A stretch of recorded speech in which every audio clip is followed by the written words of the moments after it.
নওগাঁ জেলার নিয়ামতপুরে একটা মর্মান্তিক হত্যাকাণ্ড সংঘটিত হয় এবং হাবিব, পপি, বাবা মা এবং তাদের দুই সন্তান জাকির এবং সাদিয়া এই হত্যাকাণ্ডের বলি হয়। এবং আমরা হত্যাকাণ্ডের পর থেকেই নওগাঁ জেলা পুলিশ তার সমস্ত মেশিনারি নিয়ে তদন্ত শুরু করে।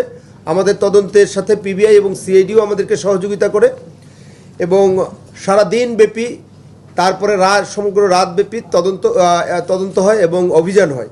সেই অভিযানে আমরা সর্বমোট বেশ কয়েকজনকে, আপনারা জানেন যে জিজ্ঞাসাবাদের জন্য নিয়ে এসেছিলাম 5-6 জনকে। তার মধ্যে আমরা পরবর্তীতে 3 জনকে আমরা গ্রেফতার করি এবং এই 3 জন হচ্ছে যে সবুজ রানা, শহীদুল মণ্ডল এবং শাহিন মণ্ডল।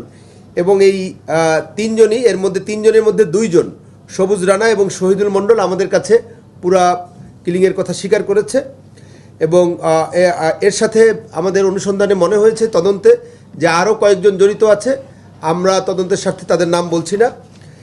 এবং এটা একটা পরিকল্পিত হত্যাকাণ্ড ছিল, যেটা হচ্ছে যে নমির উদ্দিনের এক ছেলে এবং 5 মেয়ের যে সন্তান এবং তাদের মেয়ের জামাইদের মধ্যে যে পারস্পরিক শত্রুতা, জমি নিয়ে বিরোধ এবং যে তাদের মধ্যে যে ক্ষোভ ছিল যে বঞ্চিত হওয়ার, এ থেকেই এই ঘটনার সূত্রপাত হয়েছে। এবং এরা যখন ওই যে গরু কিনতে যায় 1,40,000 টাকা নিয়ে, সে গরু তারা না কিনে চলে আসে এবং একই সাথে তারা 8টা থেকে 8:30টার মধ্যে, তারা এর আগেও তাদের মধ্যে মনে হয় কথাবার্তা হয়েছে, যেটা আমরা ডিসক্লোজ করছি সেটা হচ্ছে যে সন্ধ্যা 8টা থেকে 8:30টার মধ্যে সবুজ ওই বাসায় খাওয়া দাওয়া করে এবং খাওয়া দাওয়া করার পর সে যখন বাইরে যায়, শাহিন তাকে ডেকে নেয়। শাহিন তাকে ডেকে নিয়ে ওখানেই ওই মাঠে তারা একটা পরিকল্পনা করে যে রাতের বেলা যখন লোকজন কমে যাবে তখন তারা আসবে। এবং রাত 12টা থেকে 11:30 থেকে 12টার মধ্যে, এর আগেই শাহিন ভিতরে ছিল এবং অন্যান্য লোকজন বাইরে ছিল।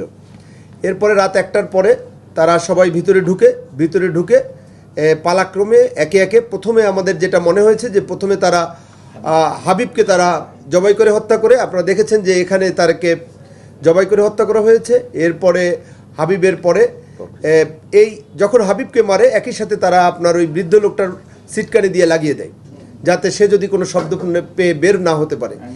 এরপরে তারা ওই মহিলা প্রস্রাবের জন্য বের হয়। তার তো 2টা বাচ্চা আছে, আপনারা জানেন যে ওই মহিলার পরনে পায়ে কিন্তু স্যান্ডেল ছিল।